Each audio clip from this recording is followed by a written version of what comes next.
I want you to think for a moment about all the things you cannot see. Microwaves, X-rays, ultraviolet rays, oxygen, carbon monoxide, wind, viruses, bacteria, sound waves. Can you think of any others? You can comment and tell us in the comment section below. How do you know they exist? In most cases, you see the after effects of their presence, or you can feel them, or maybe it's because we believe that they exist. Others may have told you so. Maybe it's a combination of all these.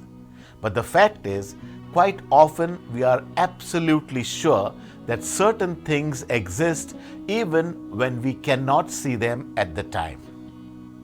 Why then is it so hard for us at times to believe in the presence of the Holy Spirit? We tell ghost stories. We are fascinated by things we cannot explain. Many of us are sure that strange things happen that we cannot fathom or see, or we are sure that these things exist even if we haven't experienced the phenomena on our own. And yet, when it comes to the Holy Spirit, we accuse people of blindly believing. And you know what? So did the contemporaries of Jesus. Faith in Jesus was not any easier when he was alive then than it is now. We can see that today in our scriptures. Things we can see but not recognize. When Jesus said he was sent from heaven by God with power of redemption, his contemporaries scoffed and jeered and avoided him, called him crazy. This is Jesus, Joseph's son, they said sarcastically. Who does he think he is? How dare he put himself forward as someone he is not, as some God-sent hero? He's the same guy we grew up with, the carpenter guy's son, who makes the farming equipment in Nazareth. You know his sisters and brothers. Did you hear? Mary and Joseph's oldest son has gone a little nutty because people saw a man with their eyes whom they identified as just someone else in their town, someone no better than they were. They couldn't see Jesus for who he really was. His identity was essentially invisible to them, and they found it hard to believe what he was telling them about God and about himself. The Messiah of God right there among them, hidden in plain sight, and they couldn't see him because their eyes, what they knew in the past, informed what they were able to see now and in the future. The truth was right there in front of them, and they could not recognize him.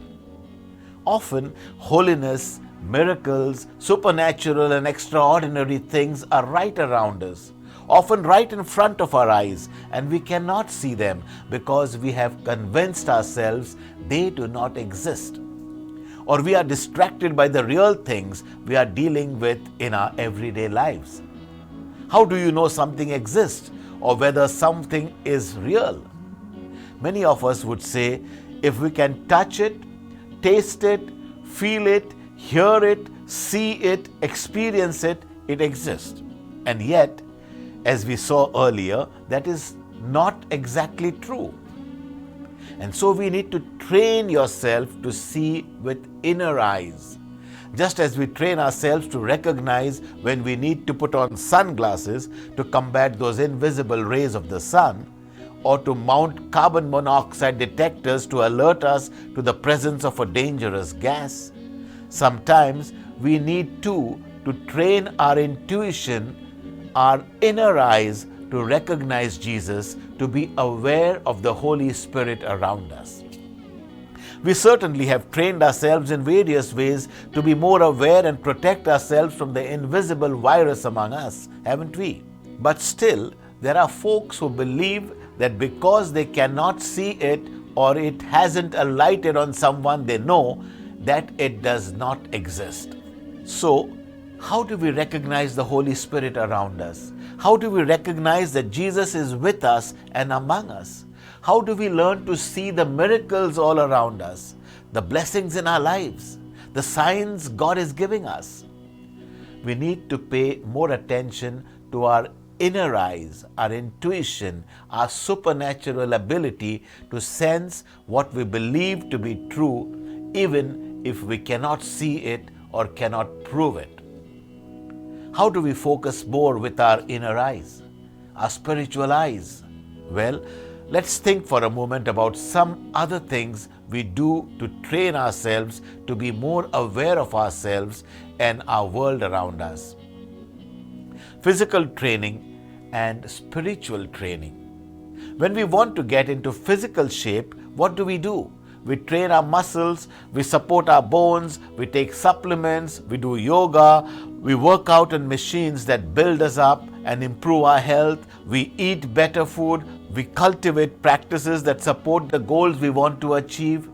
So what can we do to train our spiritual inner eye? We can engage in practices that help us be more aware of the invisible around us. We can engage in prayer. We can engage in meditation time, focusing on God. We can listen to meditative music or uplifting hymns. We can partake in the Holy Eucharist. We can come to praise and worship or contemplate the scriptures. All of these kinds of practices focus our minds on the invisible around us, on the presence of the Holy Spirit, on the presence of Jesus. I want you for a moment now, today, to close your eyes and to feel the presence of Jesus beside you, among you, in the room, close to your heart. Listen for his voice. Feel his healing hands. Recognize his presence. Know his power to change you and reveal you. How do you know something is real and true? You know by what you feel and the result it leaves behind. I guarantee you that if you engage in these practices of awareness and intuitive sensing of the divine, you will begin to see the changes in your life, your relationships, your appearance, and your faith. Now I'll ask you again, do you believe in miracles? May Jesus Christ be praised.